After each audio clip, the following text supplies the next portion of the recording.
Quando a gente trata de obra hoje, a gente trata sobre uma guerra. Eu sei também os sacrifícios que eu tive que fazer. Mão de obra boa custa caro. E mão de obra ruim custa a obra. E chegar no final da obra e dizer assim, ai, obrigada, foi a melhor decisão que eu tomei na minha vida. Isso é impagável. Quanto que a gente doa para cada família, para cada casa, é gigante. A gente cria um laço com essas pessoas. A necessidade de obras rápidas demandam também de maior obras industrializadas. Tenham consultoria jurídica. É o custo mais bem pago das suas empresas. Aí eu olhei para ele e fiz, vocês ainda acham que vocês são os melhores? Sempre tem alguém melhor do que você. Sempre vai ter alguém fazendo um jogo muito maior do que você.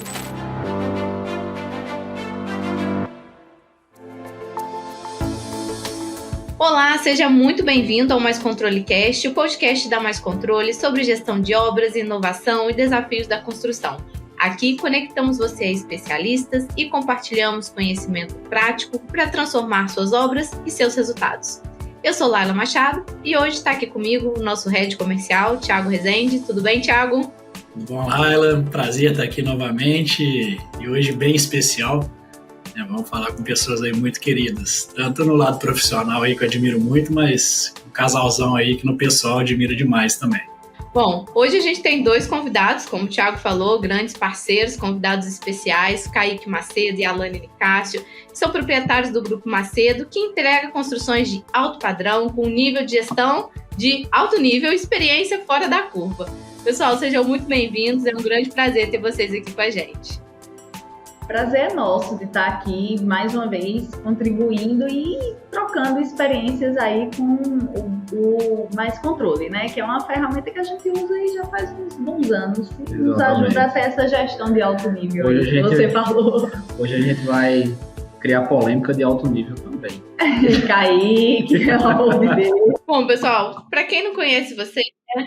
Conta um pouquinho como que começou a trajetória de vocês no mercado da construção. Vocês já começaram de cara construindo casas de alto padrão? Não, a gente não começou construindo casas de alto padrão, mas sempre tínhamos o desejo de construir casas de alto padrão. A gente gosta desse alto nível, desse risco, né? Que a gente sabe que alto padrão tem um risco envolvido nos materiais, nos terceirizados, nos prazos, inclusive, né, que a gente tem. Mas a gente começou aí, eu particularmente, comecei prestando serviço para licitações públicas, né? Então, tinha uma empresa que eu construía ginásios de licitações públicas, depois permeei ali pela parte industrial, construí açaí atacadista, construí vários galpões logísticos dentro desse parâmetro, participei de algumas casas, certo, em execução também, e edifícios. E aí, chegando, né, no ramo de alto padrão, né, com toda essa bagagem e um pouco de cada setor da construção civil. Então, permeei por terraplanagem, por tudo.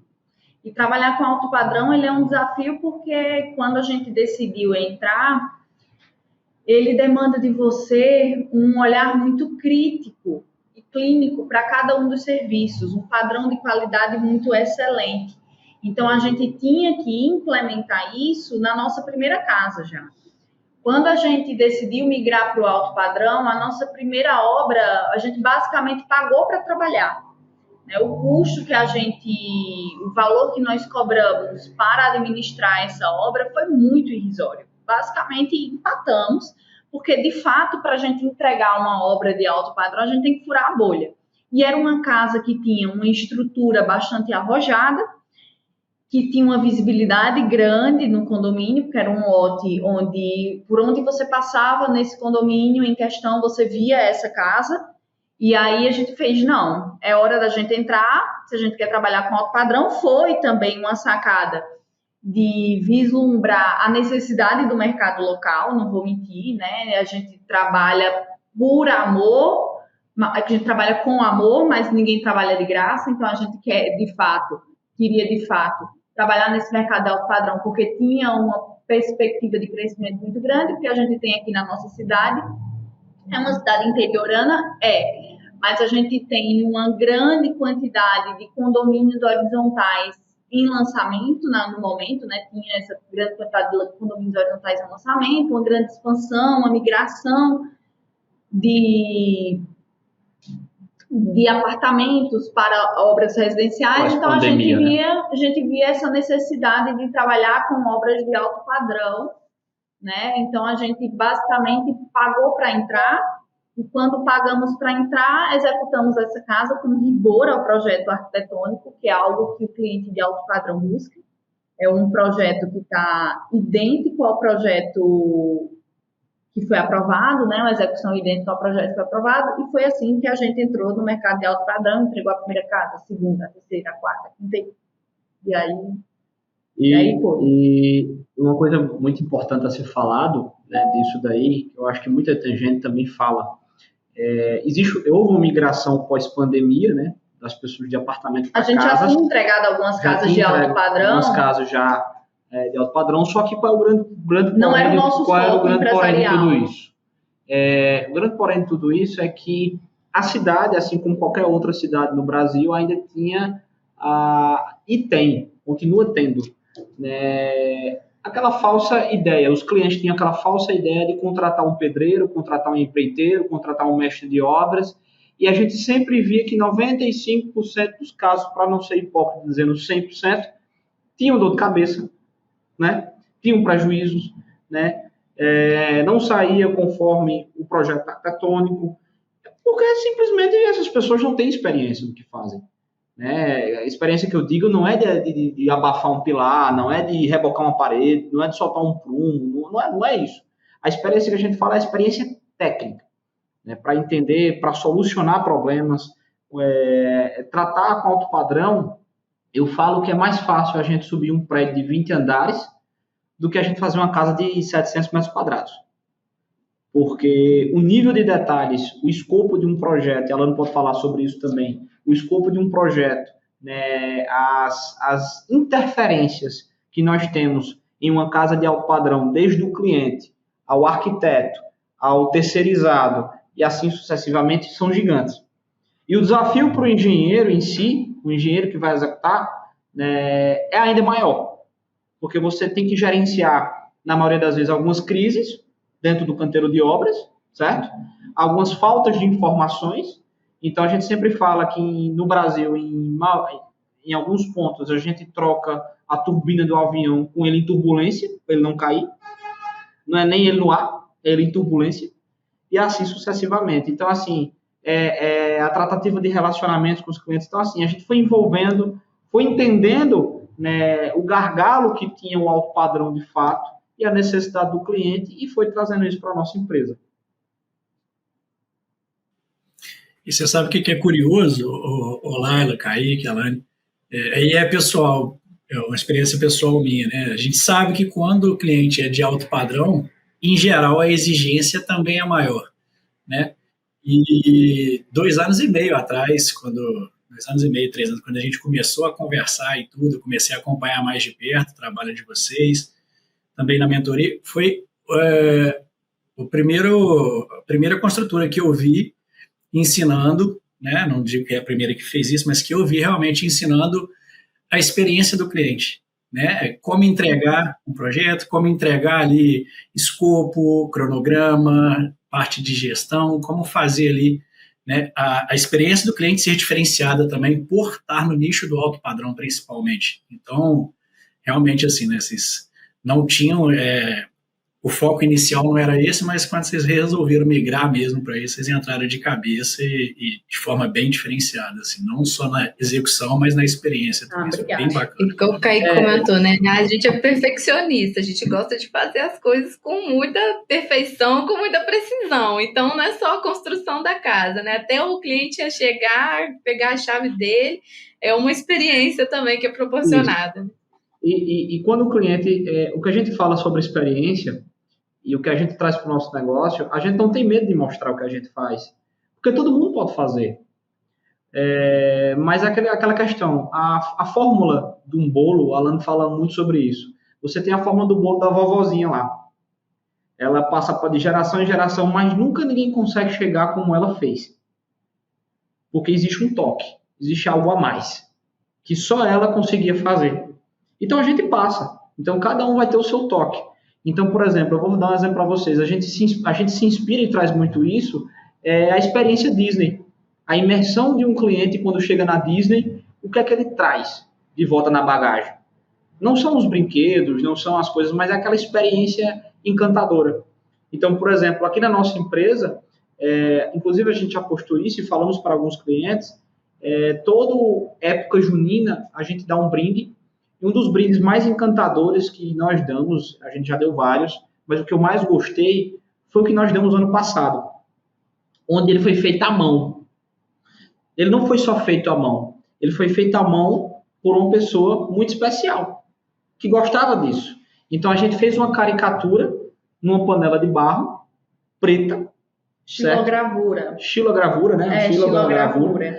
Então ela foi desenhando todo o cordel da história da casa dele. Da história da casa dele. Do processo da casa. É uma que a gente chama uma panela de barro, né? Para servir. Vocês são mineiros, vocês sabem, vocês servem aí.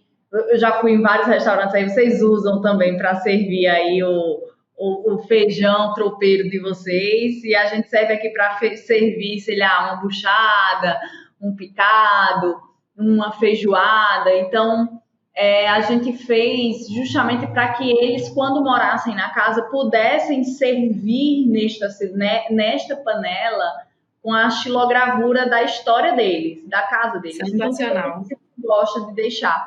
A gente gosta de deixar ao longo do processo uma experiência onde eles vão se lembrando e que ao terminar a casa eles saibam que, caramba, não foi só dor de cabeça. Porque assim, obra é dor de cabeça, acontece que você escolhe a empresa que vai minimizar elas. Porque ao longo do processo é inevitável que o cliente queira mudar um traço aqui, um traço lá, tenha uma demanda, uma mudança de hábito. É muito comum isso acontecer.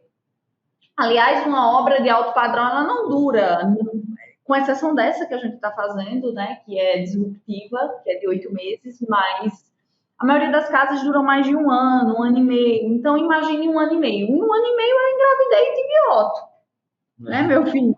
Então, assim, uma nova pessoa, um novo integrante da família chegou. Então, assim, ao longo do processo é normal que mudanças aconteçam. Principalmente uma casa que é personalizada. Então, às vezes, aquele momento é um desespero, às vezes você quer inserir um novo cenário na sua casa e você encontra dificuldades restritivas no próprio projeto e isso gera dor de cabeça para o cliente e para a gente também que está gerenciando. Mas quando você confia numa empresa que realmente sabe do que está fazendo, conhece a necessidade do cliente, entende e tenta ao máximo entregar essa mudança, no final a casa sai como você quer. E ao longo do processo você olha e faz... essa semana passada a gente entregou o manual de uma das casas e os clientes vieram aqui no escritório. E para você ter ideia, a proprietária da casa, a gente teve mais contato com o proprietário. A proprietária da casa mal foi na casa, muito ocupada, mal foi na casa. E ela chegou aqui e fez, eu indico de olhos fechados. Ela repostou a gente e disse assim, eu indico de olhos fechados, porque eu tive uma experiência excepcional. Eu nem precisei ir na obra. Então, você sabe o que é isso? Você não precisar estar indo na obra, você saber que sua casa vai sair conforme foi planejada. E chegar no final da obra e dizer assim, obrigada, foi a melhor decisão que eu tomei na minha vida. Isso é impagável. E eu tenho, fazendo um recorte, eu tenho conhecidos que estão construindo, eles optaram aí dentro dos 99% que o Kaique falou por construir. Não, vou construir, não vou contratar engenheiro, não sei o quê. Ele vai pelo menos 4 vezes ao dia na obra e ele volta todas as vezes com dor de cabeça, de reclamação, que toda hora tem que mudar, que toda hora tem projeto, tem mudança no projeto, que não sei o quê. E é uma reclamação só. E eu fico só assim, eu avisei, eu defendo o meu lado aqui. É o que eu costumo falar, né? Se você é médico, vai fazer o que você sabe fazer melhor. Você precisa gerar lucro, você precisa gerar recurso, receita para pagar a obra. Quando você pega a sua energia e você foca em executar algo que você não sabe fazer, você tem que aprender uma nova habilidade. Você tem que aprender a lidar com gente, você tem que aprender a lidar com fornecedor, você tem que aprender a ler projeto, executar, enfim. Então, assim, você está focando sua energia no canto errado. Então, assim, você tem que entender o seguinte, quando você vai para o médico, Ah, eu preciso fazer uma cirurgia. Ah, a cirurgia é complicada ou não complicada, você vai buscar o melhor especialista para fazer isso. Ah, você vai buscar um nutrólogo, você vai buscar, enfim, qualquer profissional da área, você vai buscar o melhor especialista. E o que eu falo para todos os nossos clientes que falam, né, ao longo da obra, eu falo, mão de obra custa caro.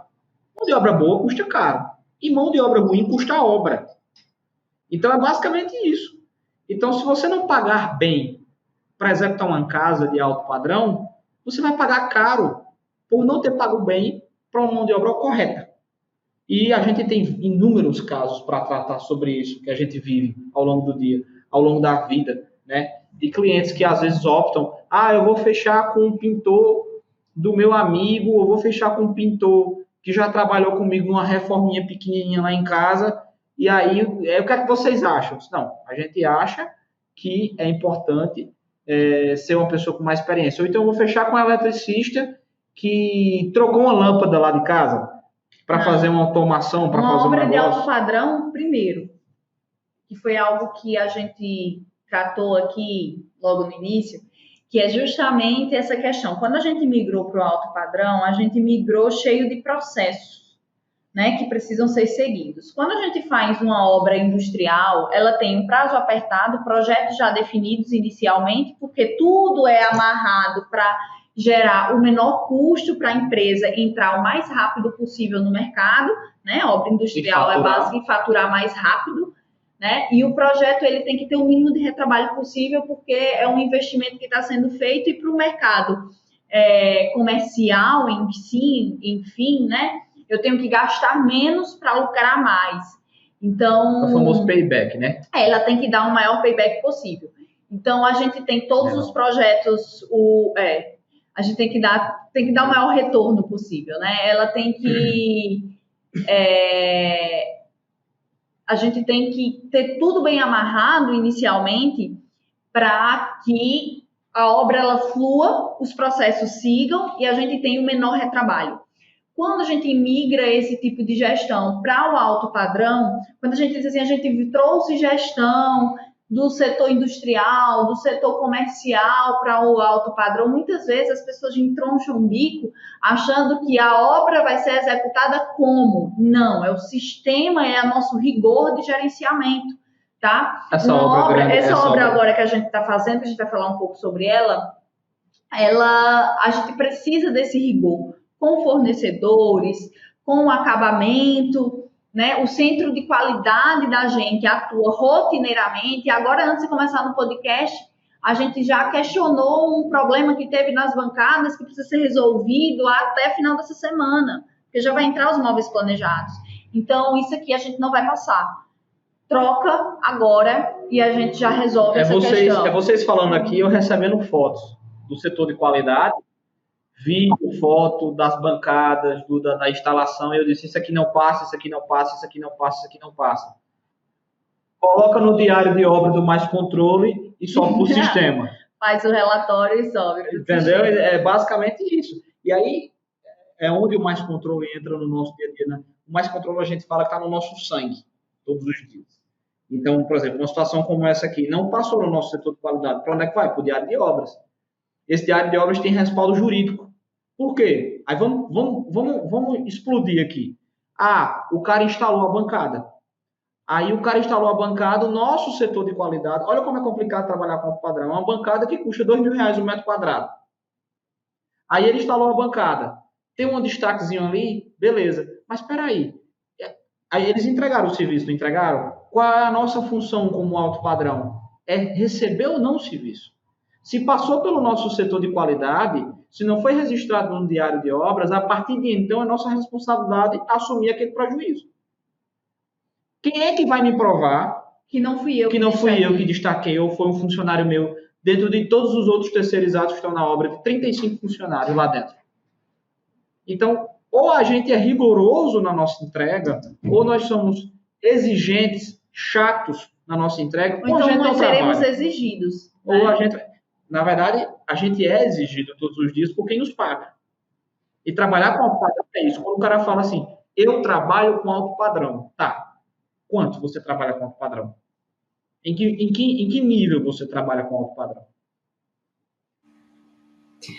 Bom, vocês comentaram já até algumas coisas que são fundamentais, né, para que vocês entreguem os projetos de vocês não só com uma qualidade de excelência, mas também dentro de prazos apertados. E a gente conversou um pouquinho, né, e tem visto aí nas redes sociais de vocês o caso de um projeto grande que vocês estão aí esse ano, de uma casa de alto padrão. São 800 metros quadrados, que eu acho que a Alane comentou? Isso, 800, quase 800. 800 e um pouquinho. Bom, fala um pouquinho pra gente sobre esse projeto, por que ele está sendo tão desafiador para vocês? Quando a gente recebeu esse cliente com essa demanda, foi até bem surpreendente. Esse cliente em questão chegou até nós 2 dias antes de virarmos 2025, né? Se eu quero construir com vocês, mas eu tenho uma proposta um pouco arrojada, eu quero passar o Natal de 2025 na minha casa. Ok. Quantos metros quadrados tem sua casa? Meu projeto não está pronto ainda. Então, você imagina a gente que trabalha com tudo muito bem planejado anteriormente, começou o desafio a partir daí. Mas tem uma noção de qual é a área da casa, para a gente saber exatamente o que a gente pode fazer na casa. Não, é uma casa térrea, essa foi a demanda que chegou até nós, é uma casa térrea. Ele ainda deu um croquisinho. Foi. Um papel. Uma casa térrea, mas ela tem em torno de 600 metros quadrados de área coberta. Mas área coberta não é área construída, né? Piscina se constrói, não é coberta. Garagem se constrói, mas não é coberta. Jardim se constrói, mas não é coberto. Então, área coberta é diferente de área construída. E aí a gente precisa saber a área construída total dessa casa para saber como é que a gente vai trabalhar e quais são as demandas que a gente consegue fazer. Tá certo, até final de janeiro eu estou com o projeto pronto, o projeto não ficou pronto no final de janeiro.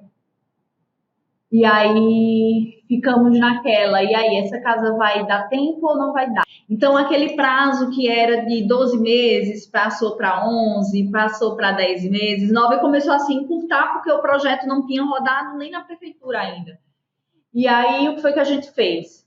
Vamos começar com um projeto legal, aprovado. Um adendo, nós antes já tínhamos feito um planejamento. E cogitamos não fazer por conta da nossa responsabilidade de entrega. Quando a gente fala algo que a gente entrega de verdade. O sangue pode dar na canela. Então, realmente, a gente tinha calculado, a Alane tinha calculado basicamente, tinha planejado, tinha visto todos os caminhos críticos da obra, né, como um todo, e a gente já sabia qual era o desafio que a gente tinha pela frente. E aí, o que foi que a gente fez? A gente simplesmente esperou o projeto ser aprovado na prefeitura e entrou com os complementares, pelo menos, da fase 1, né? A gente gosta de dividir aqui a obra em 3 fases. Fase 1, que é a fase até a finalização da estrutura. Fase 2, a gente começa com instalações infra, hidráulica, elétrica, automação, irrigação e etc., e a fase 3 é a fase de acabamento da casa, onde vai iluminação, projeto de pintura, projeto de paginação, de revestimento. Então, toda essa parte mais fina da casa é a fase 3.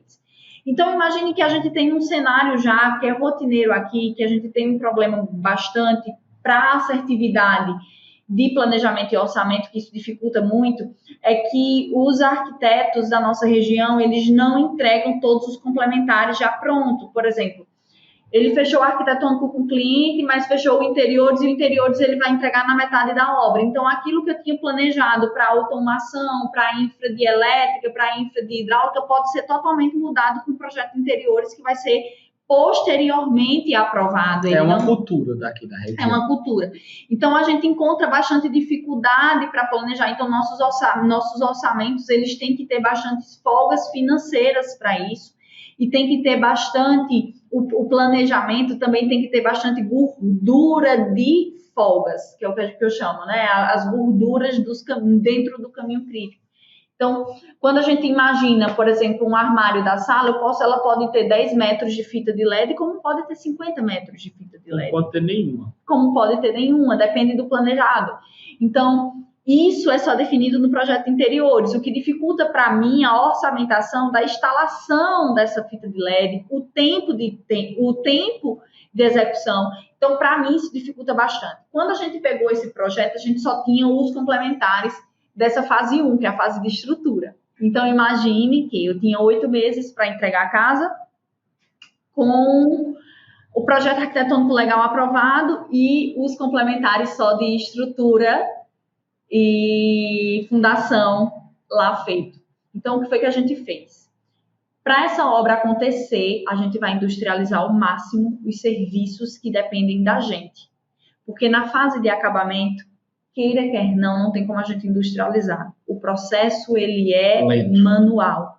Nós temos no Brasil uma cultura de uma construção civil ainda muito manufaturada, né? A estrutura é feita de concreto armado, a vedação é feita em alvenaria, o revestimento é feito manualmente com argamassa cimentícia. Então, a gente tem dentro do Brasil um processo ainda muito manufaturado e que depende de uma variabilidade muito grande e de uma variável, tem uma variabilidade muito grande e de uma variável indispensável, que é recurso humano. Se eu pegar o pedreiro José e o meu pedreiro Rogério, eles produzem totalmente diferente. Eu não tenho 10 Rogérios. Eu tenho 3 Rogérios, 4 José, 5 Franciscos. Então, dependendo do meu pedreiro que vai executar aquele serviço, eu tenho uma produtividade diferente, tá? Então, meu planejamento, ele altera. Quando a gente tem um processo industrializado, eu tenho uma indústria que vai entregar um serviço num prazo que eu determinei e esse serviço vai estar lá na obra. Eu tenho uma menor redução de resíduo, eu tenho menor estocagem em obra, o serviço ele anda mais rápido, é o que a gente chama do Lean Construction. E aí o que é que acontece? Nessa obra em questão, eu queria industrializar ao máximo as fases 1 e 2 da obra. Para quê? Para que quando eu chegasse na fase 3, que é a fase que mais demanda dessa obra, a gente tivesse um tempo muito maior para a gente conseguir gerenciar tudo aquilo que é muito manufaturado. Assentamento de revestimento é muito manual, as bancadas são muito manuais, iluminação é muito manual, revestimento de pedra, a casa é toda revestida de pedra almofadada, que é um trabalho muito manual, né? O meu assentador, ele quebra, talha pedra por pedra para ficar com o acabamento perfeito das juntas secas. Então, isso demanda um tempo absurdo. Eles têm que entrar aí antes. Então, todo esse planejamento, ele precisa ser feito de forma bastante estratégica. Então, para a gente foi um desafio muito grande. Continua sendo. E por incrível para surpresa de muitos, e frustração de muitos que disseram que a gente não ia conseguir, estamos dentro do prazo. Estamos adiantados, aliás, né? Estamos dentro do prazo. E dentro do tudo aí, o que acontece? É uma casa, para vocês terem ideia, que ela tem um circulante de funcionários nossos, junto com terceirizados, de 30 a 45 funcionários por dia. Então, assim, você imagina aí 30 a 40 funcionários por dia circulando nessa casa. E isso daí, eu estava até brincando com o pessoal, né, na obra. O que acontece? O cara faz um pedacinho de massa aqui, o cara se vira para pegar a colher, voltou, já não está mais lá. Obra rápida. É algo, aí entra a nossa experiência. É algo que a gente viveu em obras industriais. Exatamente. Então, talvez uma empresa que sempre trabalhou com alto padrão nunca conseguisse entregar isso que a gente está entregando. E para a gente gerenciar recursos, que é o mais importante, né? Não é só gerenciar tempo, é gerenciar recursos. É o que faz com que o sucesso dessa obra esteja acontecendo. Exato. E quando a gente pensa nisso, a gente é muito desafiador pelo simples fato de que não é colocar qualquer pessoa para estar numa obra dessa. É como se você estivesse querendo jogar assim, trazendo uma metáfora aqui, é como se você quisesse jogar o interclasse da sua faculdade ou você quisesse jogar a Champions League. Você não vai botar qualquer jogador para jogar a Champions League, para ganhar aquele prêmio. Então, foi uma escolha assertiva do nosso cliente. Foi uma escolha assertiva, né? Escolheu um Real Madrid. E acho que o desafio é orquestrar tudo isso, né? Porque você tem que ter uma visão sistêmica de linha de produção entender o que dá para ser feito em paralelo, sem interferências, para você poder antecipar uma etapa inicial para quando chegar a hora dessa pessoa entrar, já está tudo pronto. Nesse caso, vocês tinham uma restrição de prazo, mas vocês não tinham uma restrição de orçamento, porque acaba que algumas coisas de industrialização saem um pouco mais caras, mas embora sejam mais rápidas, né? Mas estava liberado, então. O que é que a gente tinha em questão, né? Eu viabilizei toda essa obra, passei 3 meses viabilizando, né? Porque o que era 12 virou 11, o que era 11 virou 10, e o prazo foi curtando, então eu tive tempo para viabilizar, bastante tempo para viabilizar essa obra. A grande questão que a gente tem, Laila, é que quando a gente trabalha com uma restrição importante, a gente sabe, dentro do processo de restrição tripla ou diamante do gestor de projetos, a gente tem o prazo como sendo um atenuante para eu trabalhar tanto o escopo quanto o custo dessa obra. O escopo foi uma das coisas que a gente mais mexeu na obra para poder acontecer. Então, isso aqui não vai dar, a gente tem que, no processo de escavação da casa, a gente encontrou rocha sã, e aí passar tempo rompendo essa rocha ia demandar da gente um tempo que a gente não podia perder, então essa rocha vai ficar na casa. Então a gente encontrou um lugar para ela, ficou aparente, toda tratada, iluminada, vai ficar debaixo da adega. Então ela fez parte da decoração dessa casa, o escopo foi mudado, porque não dá para a gente atrapalhar. Então, a piscina também. A piscina foi um negócio bem bacana, porque eu já vi, né? E aí eu até postei um vídeo hoje sobre isso aí. As tecnologias, elas são bem-vindas na nossa empresa, na nossa construção civil, mas elas são bem-vindas, mas nem todas elas são benéficas, dependendo do tipo de obra. É necessário você utilizar a tecnologia correta, no lugar correto, na hora certa. Então, o que aconteceu nesse momento? A gente tem a opção lá da IG, né, que a IG é uma empresa que já tem um conceito, já é uma empresa que tem uma... Consolidada no mercado há bastantes anos, e ela tem aí a nova modalidade da fabricação de piscinas personalizadas, né, para casas de alto padrão. E aí foi quando nós começamos as tratativas com a IG, né, já de forma antecipada, a casa estava no chão, quando a gente começou a tratativa com a IG sobre essa piscina. E aí a gente conseguiu viabilizar, né, essa piscina fabricada, essa piscina, como eu mostrei hoje, o limite, né, a mais top da IG.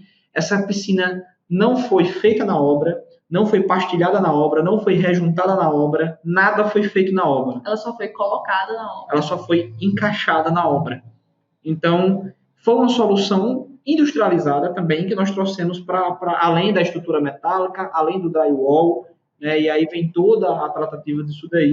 Outros pontos também que a gente vê, já trazendo o conhecimento da industrialização que tivemos, né, trabalhamos com centralizações de eletrocalhas na casa. Então, ao invés de ficar fazendo aquelas caixas de distribuição, aquele negócio agoniante para você poder achar para onde está indo, a gente centralizou 3 ramais na casa e distribuímos para os ambientes. Essa é uma casa que toda a nossa casa de alto padrão, que nós executamos aqui em Campina Grande, ela tem um cérebro. A gente chama do cérebro da casa. Onde é que a gente vai colocar esse cérebro? Que é algo que a gente viabiliza antes do projeto estar pronto, que muitas vezes o comum é as pessoas não entenderem, mas a gente deixa é como se fosse um espaço, um subsolo ou um quarto que precisa de área para a gente colocar todos os quadros de automação, de painel fotovoltaico, de fontes, drives de LED. Então, que é o que é comum a pessoa entender, né? Quando você faz a movelaria, que você faz você bota um LEDzinho ali no móvel planejado, tem um drive ali por trás que alimenta ele. Quando isso queima no futuro, o cliente tem que tirar o móvel, arrancar, tirar o drive e trocar. Nas nossas casas de alto padrão, o cliente vai lá nesse cérebro da casa, abre o quadro, vai estar identificado qual é o painel, ele troca, coloca de volta no lugar e acabou. Nem precisa quebrar nada da casa. Então, assim, o que a gente pode facilitar a vida do cliente agora na construção, a gente facilita. Por quê? É algo que a gente trouxe lá do ramo industrial, né? A manutenção de um prédio comercial precisa ser fácil, precisa ser execuível. Eu consigo terceirizar para qualquer pessoa. Então, uma casa de alto padrão dá para fazer assim também. Então, quando a gente pensou nessa casa, a gente utilizou muitos serviços industrializados. E aí, respondendo a Laila, ela perguntou se o custo era uma restrição. Não tanto. A única demanda que o cliente fez para a gente foi: eu quero morar em dezembro. Não importa o quanto isso vai me custar. Eu só quero que nas cotações você busque para o sistema que vocês escolheram o menor custo. Então a gente fez cotações, 3, 4, 5, 10 cotações, para muitas vezes encontrar um fornecedor que atenda principalmente o prazo. Nem todos os fornecedores foram os mais baratos, tá? A gente encontrou, na verdade, a maioria não foi, né, do ramo do alto padrão. A gente encontrou muitas vezes fornecedores caríssimos, mas que era o único que entregava nesse prazo arrojado. Então, que é concluindo o que Laila falou, né, Kaique? Uma obra industrializada ela é muito mais cara que uma obra manufaturada. Por quê? Me chegam muito essa pergunta: Alane, mas por que minha casa não é igual àquela casa X? Por que minha casa... Porque existem outros tipos de restrição, cada projeto ele é personalizado.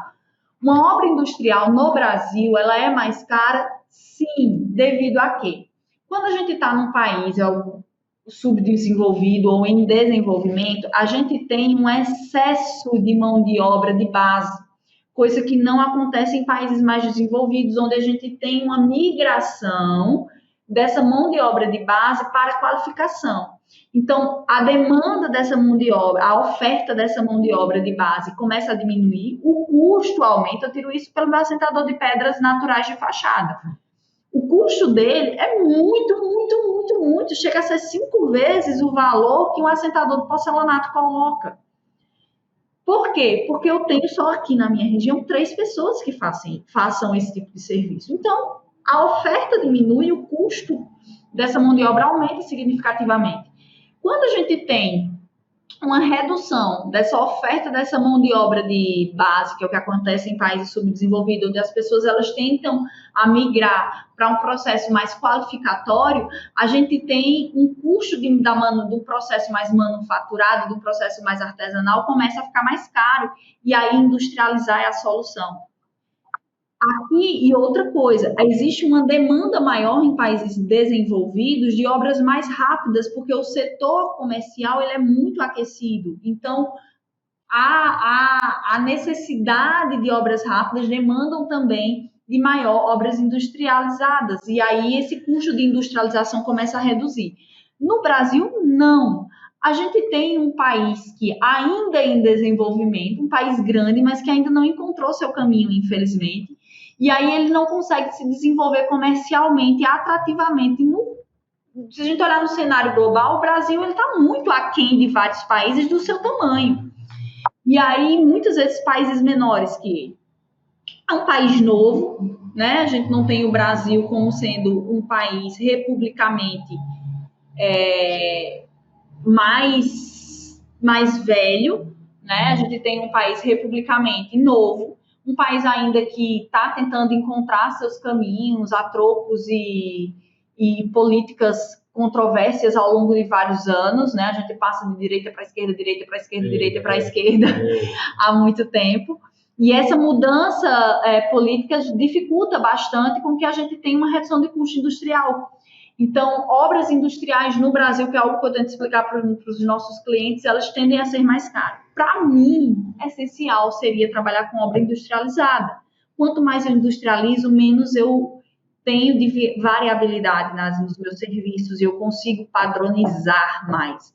Mas, infelizmente, essa não é a nossa realidade. Então, trabalhar com obras industrializadas é mais caro? Sim, de fato. Então, essa obra em questão, o custo do metro quadrado dela está em torno de 45% mais caro que o custo que eu teria dessa casa se ela fosse toda manufaturada.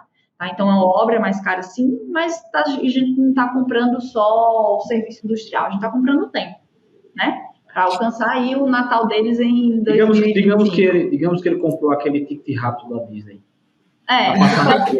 Ele vai passar na frente. Ele comprou o Fast Pass, entendeu? Da construção civil. E quais foram os principais processos que foram industrializados? Que a gente comentou que tem aí você tem a casa tanto alvenarias quanto steel frame. É mista? É mista, por quê?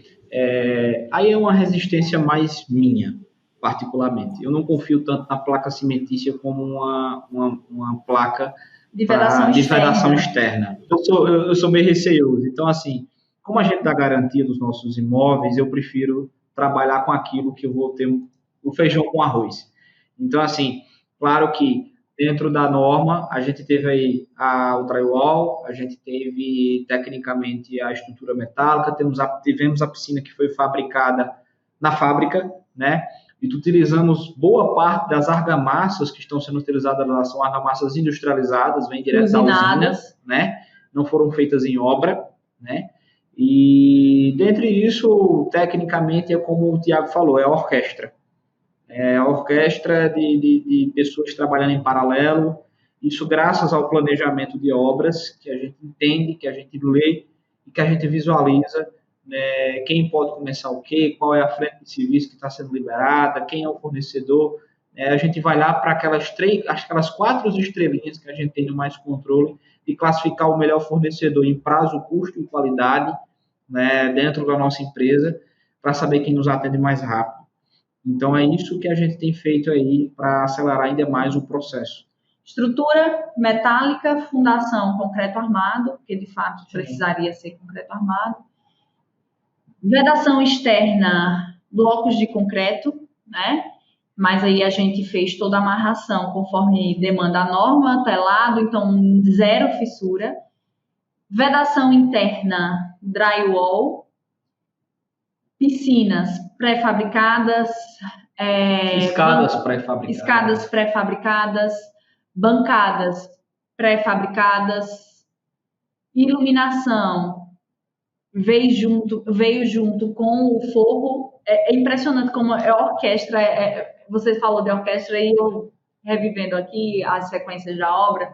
Hoje a gente está assentando as bancadas, semana que vem chegam os planejados.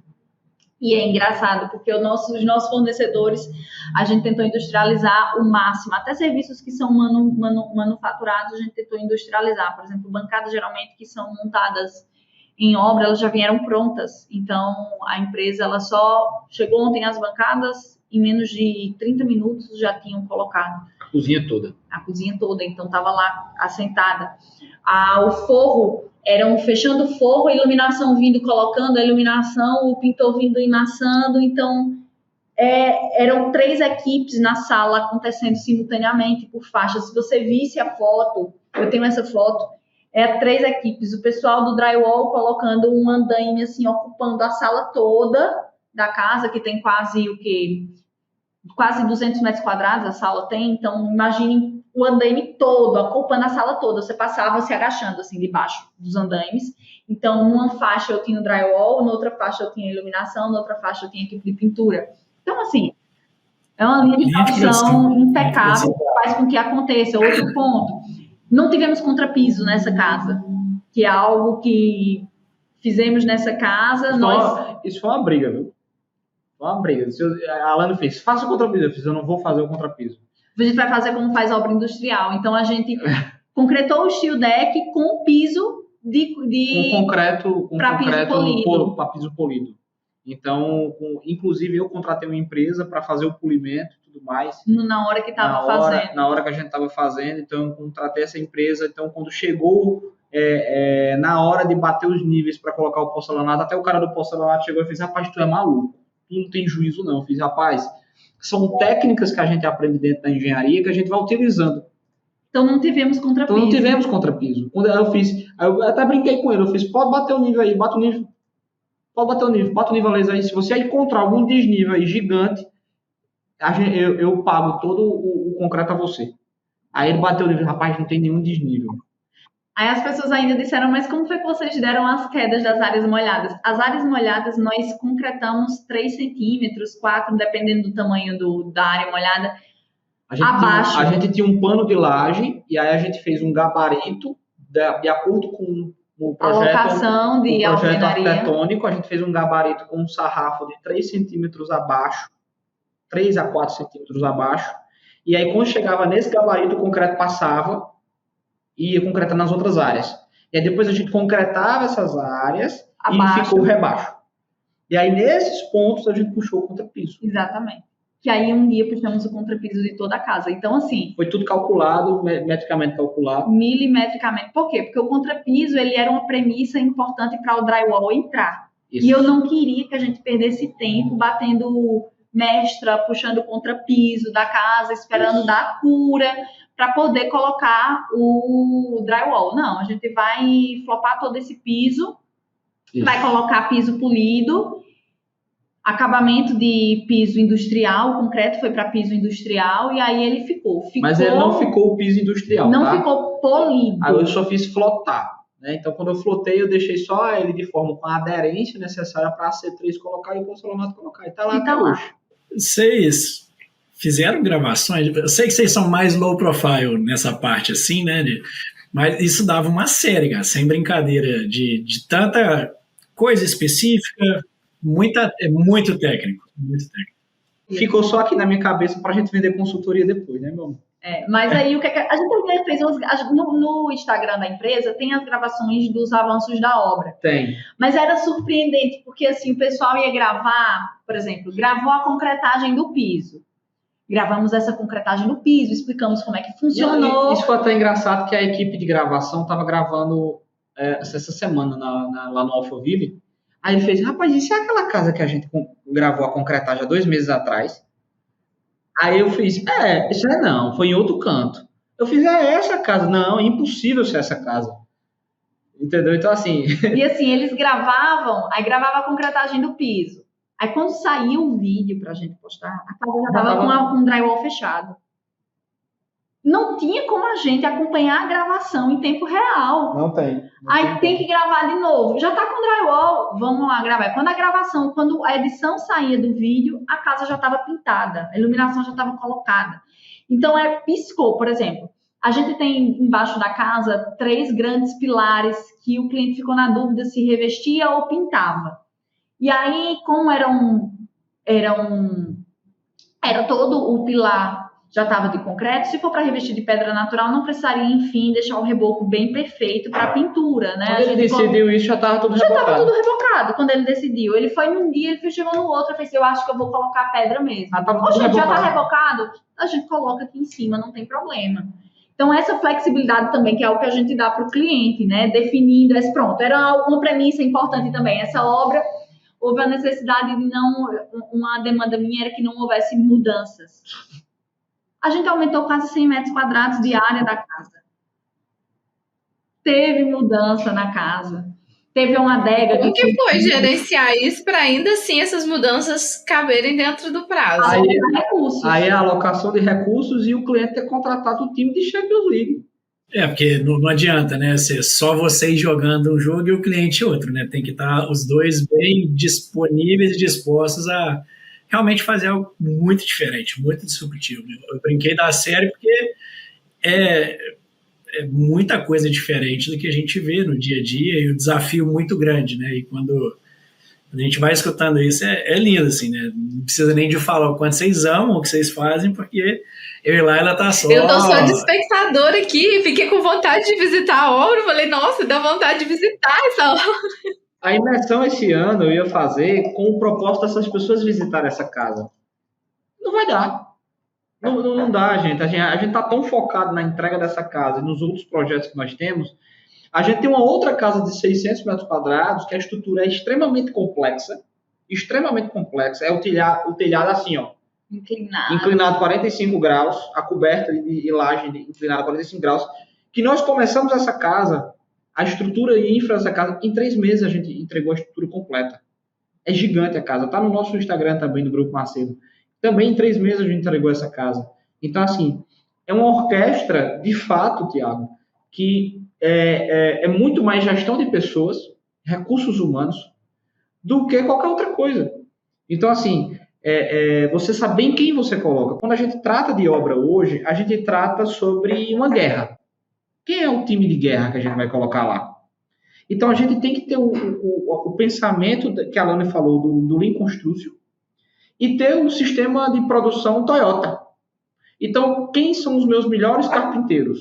Quem são os meus melhores armadores que vão devorar essa obra em tantos meses? São esses. Vamos para a linha de produção. quem é a produção, aí o que manufaturado eu tenho e quais são os melhores da minha equipe que eu preciso colocar lá. Então, foi basicamente isso. Nós planejamos tudo. Inclusive, essa casa, eu não falasse isso, mas na infra dela, ela tem uma parede de concreto de 25 metros de comprimento por 4,5 metros de altura. Essa parede de concreto foi concretada, armada e estruturada em 20 dias. Então, eram 25 pessoas. Eu tive que montar uma central de produção de armação fora do canteiro, certo? Porque, vamos lá, restrição, trabalhar em condomínio fechado, tem uma restrição de horário, eu não posso fazer hora extra.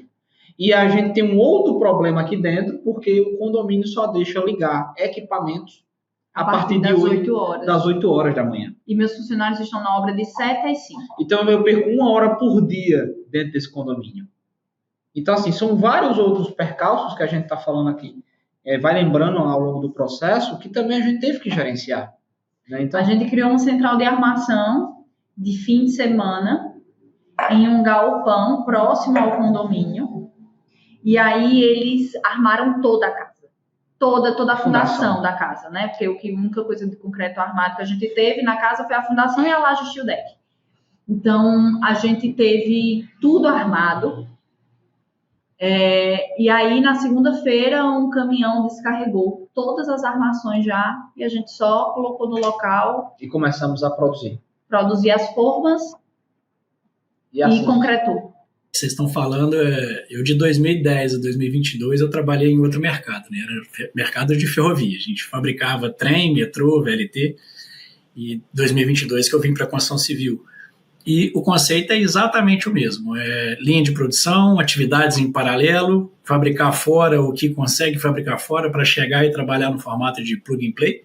Então, isso passa a elétrica, distribui nas calhas, na parte de borneiro, e quando chega para montar no teto, já está a distribuição feita e é só montar. E aí é muito parecido com o que você falou do andaime, numa sala gigante, e aí tem 3 equipes trabalhando em paralelo, em simultâneo. Então, realmente é o conceito de indústria mesmo que vocês aplicaram nessa casa. Dando certo, verdade, né? Mesmo. Tá dando certo. Tá dando certo até para o juiz dar um tchus, porque eu estava brincando com o cliente, eu estou gastando o dinheiro todo em psicólogo. Foi uma mistura de escolhas, não só de técnicas assertivas, mas de um planejamento assertivo, conhecimento da equipe, gestão de pessoas, enfim. Acho que foi um combo de muito conhecimento aí para proporcionar, para fazer com que essa casa seja entregue no prazo. Aposto que o cliente vai postar foto lá no Natal, na mesa de Natal com a família, na casa, com certeza. Se Deus quiser. E aí eu queria fazer um comentário com a Alane. Queria falar isso. A gente teve uma repercussão, né? Muita gente desacreditando. E eu gostei muito ali da sua postura, da confiança que você tem na hora que você repostou ali os stories. Então, sobre coragem, sobre confiança profissional, o que te fez lidar tão bem com tantos comentários negativos? É o que, quando sua árvore está crescendo e ela começa a dar frutos, não adianta alguém dizer que ela não dá frutos. Você está vendo o fruto lá. Eu acho que o primeiro ponto é você encarar a realidade daquilo que você é e o que você entrega. Eu sei o que a gente tem feito. Eu sei o que a gente tem construído. E muito mais do que isso, eu sei em quem tenho crido. E a gente trabalha muito para entregar os resultados que a gente tem. Eu tenho um filho agora tem 1 ano, e eu abdiquei de muitos momentos com ele ao longo desse processo dessa casa em questão, para poder entregar os resultados. Então, eu sei também os sacrifícios que eu tive que fazer. A gente, mulher, a gente tem várias bandejas para administrar nas mãos, e muitas vezes somos questionadas quando a gente tem competência para entregar, e as pessoas me disseram até que eu era uma atriz, que eu não tinha nem essa é uma atriz falando. Verdade, atriz contratada, eu vi. Podia contextualizar o que teve, Alane, de comentários, né, na rede social que a Laila te perguntou. Fala um pouquinho dos comentários, né? Lá. O pessoal colocou que eu era uma atriz, que eu não tinha CREA. Não, ela não sabe nem o que tá, isso é um texto decorado. Aí eu, tá certo. Aí disseram também que nos comentários eu dei agora sim, boas e sinceras gargalhadas, sem nenhuma dor de cotovelo. Sinceramente, aqui falando com vocês, eu dei gargalhadas sinceras. Eu tava vendo aí algumas pessoas dizendo assim: tá bom, seu cliente vai morar no contrapiso, doutora. E a casa toda revestida, eu até repostei, eu fiz, eita, para morar no contrapiso eu vou ter que tirar tudo isso aí, vai dar uma trabalheira danada. Mas disseram que eu era atriz, que eu não tinha CREA, que o cliente ia morar no contrapiso, que ele ia passar a ceia do Natal com os pedreiros na casa. Mas assim, Muito bom. eu estava falando do que o pessoal falou, mas esse comentário que vocês estão falando aí não foi só um post de Alane, é a cidade toda falando. Entendeu? Eu antes da gente começar essa casa, antes não, quando eu estava na fundação dessa casa, eu tive um possível cliente, né, que a gente faz todo o overview das nossas obras, a gente faz questão de mostrar, e esse possível cliente chegou, quando chegou lá, essa casa é grande, mas tu não entrega não. Esse possível cliente já falou assim, vai, tá certo, tudo bem, se o senhor está dizendo. Então, assim, todo mundo falou que não entregamos essa casa, entendeu? Então, assim, estamos em meados de outubro, nosso planejado chegando, e meu prazo é até final de dezembro. E eu disse, eu quero entregar essa casa não é em dezembro, não, eu quero entregar essa casa em novembro. E sabe o que é que a gente tem executando na casa hoje? A nossa equipe, ela tá só finalizando pintura interna e fazendo toda a parte de jardim externa já, preparando para o jardim. Então a gente tem 2 meses e meio para fazer tudo. Só isso. O porcelanato acabou, estamos rejuntando a casa toda, vamos começar a colocar o intertravado da casa na semana que vem. Que é justamente essa parte de jardinagem externa. O muro lá de trás da casa já vai começar a fazer. Tá tudo pronto. Tudo pronto. As louças estão chegando. Vai colocar no lugar, primeira louça. E deixa eu aproveitar essa deixa da Laila, né? E dos comentários negativos, como que vocês lidam. Então, o que vocês dão de dica, né? Para quem está vendo o podcast ou escutando? Porque é um desafio, né? Vocês são um casal com um filho de 1 ano e trabalham juntos aí, né? Então mistura muito CPF e CNPJ. Eu imagino que deve ser um desafio bem grande, e o outro sendo a cerejinha do bolo, né? No desafio aí para complementar aí. Diferente de Alana, eu sou uma pessoa que eu durmo, acordo, penso, respiro, como, trabalho. É um defeito, tá? Até eu fico assim, Kaique, não tem nenhuma furadeira ligada, Kaique, aqui em casa. Por favor, olha o som, olha o barulho. Não estamos em obra, por favor, não estamos em obra. Eu acho que para mim, minha opinião, ela não vai falar dela. A dica que eu dou é você amar aquilo que você faz. E acima de todas as coisas, a gente acredita num Deus que nos dá um dom. E esse Deus que nos dá o dom é aquele que nos capacita, certo? E é aquele que também nos dá as oportunidades, as possibilidades. E a gente precisa estar pronto para elas. Não basta só chegar, a gente precisa estar pronto para elas. Então, eu acho que nossa fé, primeiramente em Deus, e no que a gente faz, no que a gente está fazendo, no que a gente está entregando, para quem estamos entregando. Então, eu costumo falar para todo mundo que está aqui, na empresa, para mentorados, para todo mundo, trabalhe, entregue uma casa como se fosse para Deus, não para o cliente.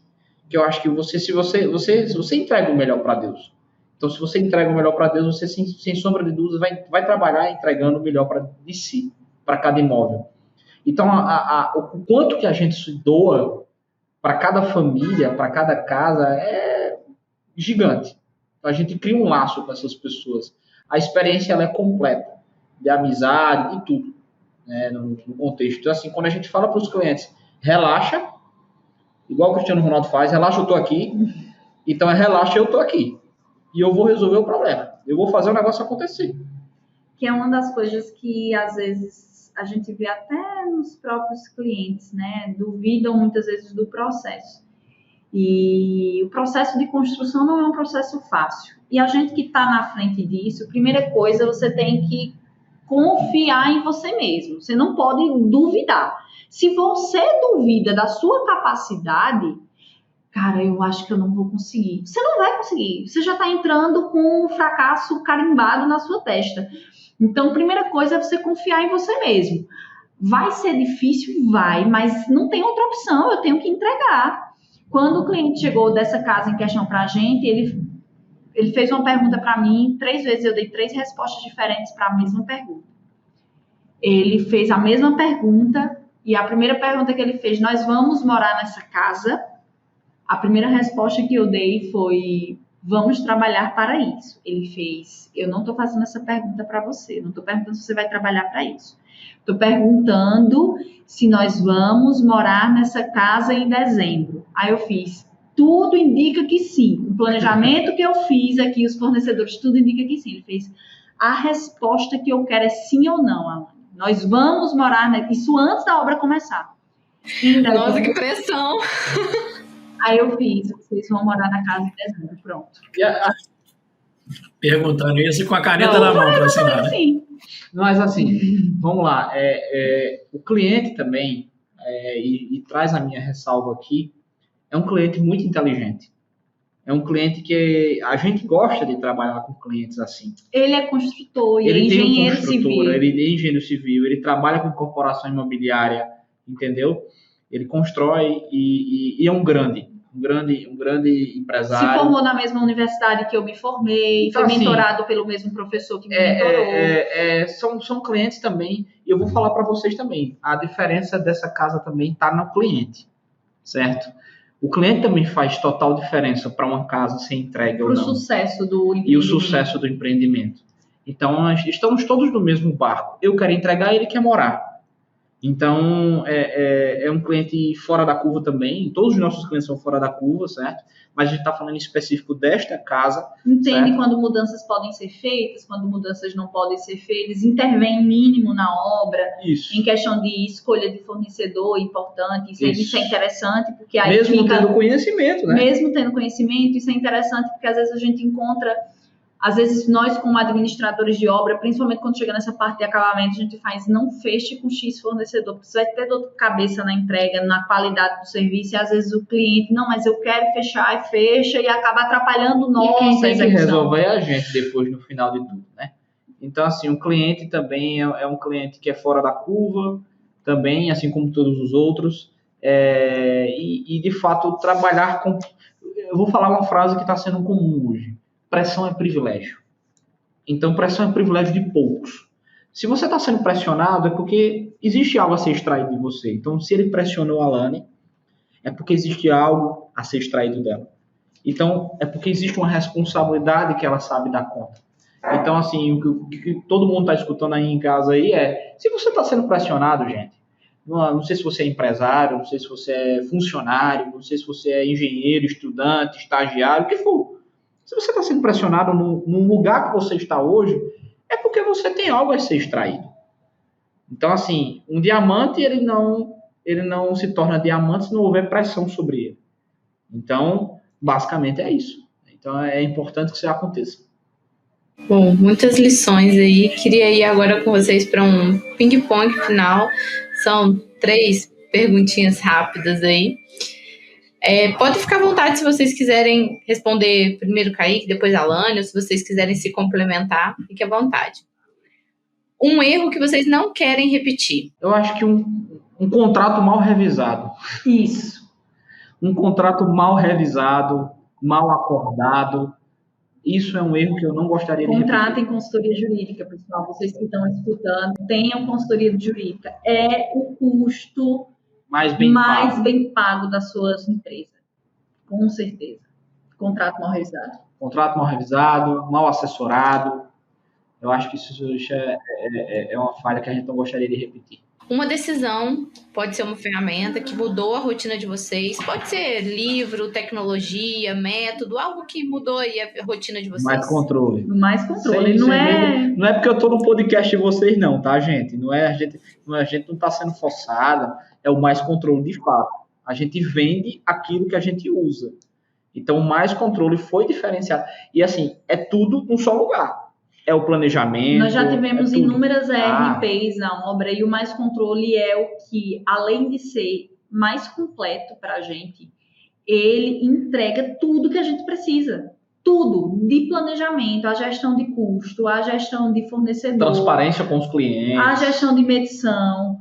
Tudo. E o principal, transparência com os clientes. Os clientes remotamente conseguem ter acesso aos nossos diários, aos nossos relatórios, ao andamento físico-financeiro da obra, que é uma das coisas mais importantes, de onde ele estiver, em qualquer lugar do mundo. Eu falei antes de uma cliente que falou que foi a melhor escolha ter feito a obra dela com a gente, e era uma cliente médica que viaja bastante.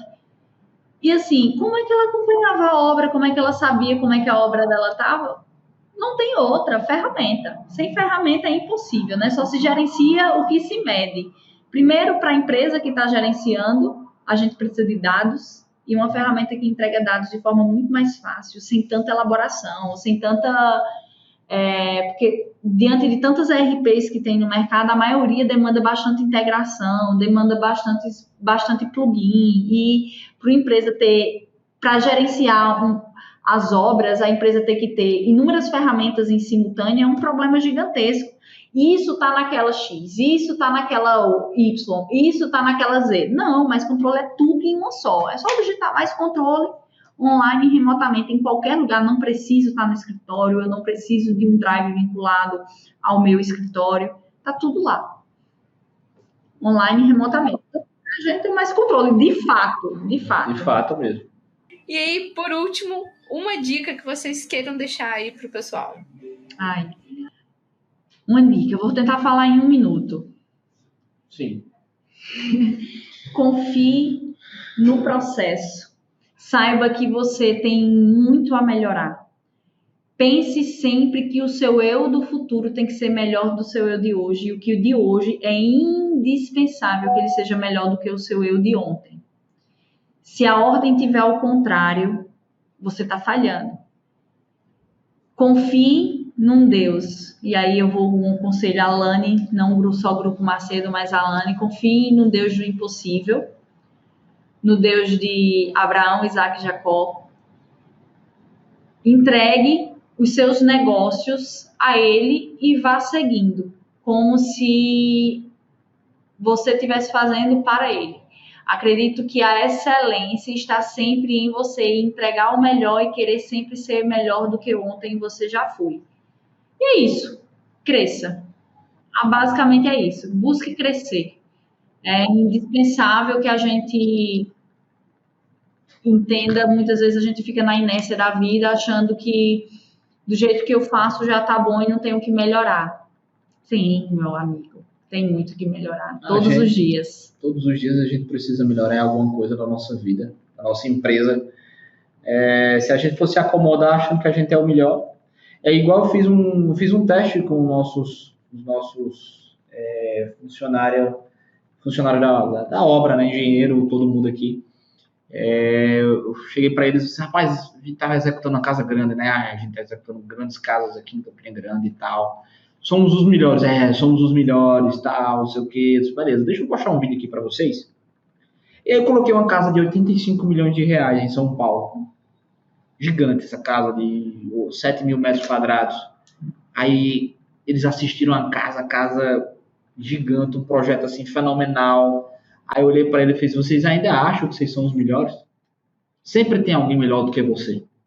Sempre vai ter alguém fazendo um jogo muito maior do que você. Jogando muito mais alto. Então, assim, enquanto a gente está fazendo uma casa de 800 metros quadrados, tem gente fazendo casa de 8 mil. Nós não somos os melhores. Nós nos aperfeiçoamos todos os dias para se tornarmos melhor no que fazemos. Basicamente isso. Pessoal, foi bom demais. Thiago, obrigada aí por contribuir com o nosso bate-papo mais uma vez. Alane e Kaique, foi um prazer enorme ter vocês aqui. Muito obrigada pela presença, por compartilhar com a gente, né, a experiência, o conhecimento de vocês. A gente teve uma aula aí de um projeto que envolveu muita técnica, envolveu muita gestão de projetos de pessoas, enfim. Muita gestão de alto nível, como eu comentei lá no início, né? Espero que vocês tenham gostado. Não, obrigada, é um prazer estar com vocês sempre. Obrigada. Nós que agradecemos o Tiago, a Laila, por nos recepcionar tão bem, né? E ao Mais Controle por estar com a gente nessa jornada, né? Comprando esse desafio junto com a gente. Se não fossem vocês, eu acho que a gestão de alto nível não estava tão de alto nível assim. É verdade. É isso aí. Obrigado aí, obrigado a você, obrigado, Marcel. Todo mundo aí que tá... Esperamos vocês aqui para visitar a Casa Pronta. Obrigada, pessoal. Valeu, Tiagão. Valeu, pessoal. O bate-papo é incrível. Sempre muito bom conversar com vocês. Um mês atrás eu conversei com a Kaique, eu estava em João Pessoa e acabou que a agenda não casou, né? Uma pena aí que a gente não conseguiu se encontrar. Mas muito gostoso o bate-papo, como sempre, de muito conteúdo, sempre novidades aí.